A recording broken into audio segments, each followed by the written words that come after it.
Guys, welcome to the healthy morning recipe series of day 3. ఈరోజు మనం రాగి జావ ఎలా చేయాలో చూద్దాం.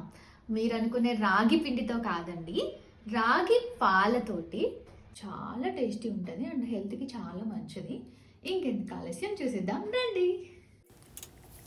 ఒక చిన్న గ్లాస్ ఆఫ్ రాగులు తీసుకొని దాన్ని మీరు నైట్ అంతా నానబెట్టుకోండి. ఇలా నానిన రాగుల్ని మార్నింగ్ క్లీన్ చేసుకొని వాటిని ఒక మిక్సీలో కొంచెం ఒక చిన్న గ్లాస్ ఆఫ్ వాటర్ కూడా యాడ్ చేసుకోండి. బ్లెండ్ చేసేటప్పుడు ఇట్లా నీట్గా వాటిని బ్లెండ్ చేసుకోవాలన్నమాట.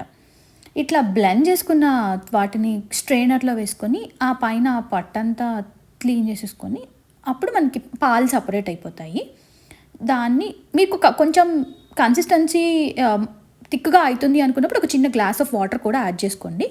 ఇట్లా హీట్ చేసేటప్పుడు మనం కంటిన్యూస్గా తిప్పుతూనే ఉండాలి, లేదంటే అడుగంటేస్తుంది. బెల్లం ఈజ్ వెరీ ఆప్షనల్, మీకు కావాలి అంటే వేసుకోండి, లేదంటే లేదు. కొంచెం పించ్ ఆఫ్ సాల్ట్ అయితే యాడ్ చేసుకోండి. ఈ రాగి మాల్ట్ అనేది less expensive and very good for health. మనకి కావాల్సిన vitamins, minerals, proteins, fibres, fats అన్నీ ఉంటాయి. సింపుల్గా అయిపోయే బెస్ట్ హెల్తీ రెసిపీ. మీరు కూడా ట్రై చేసి నాకు కామెంట్స్లో చెప్పండి.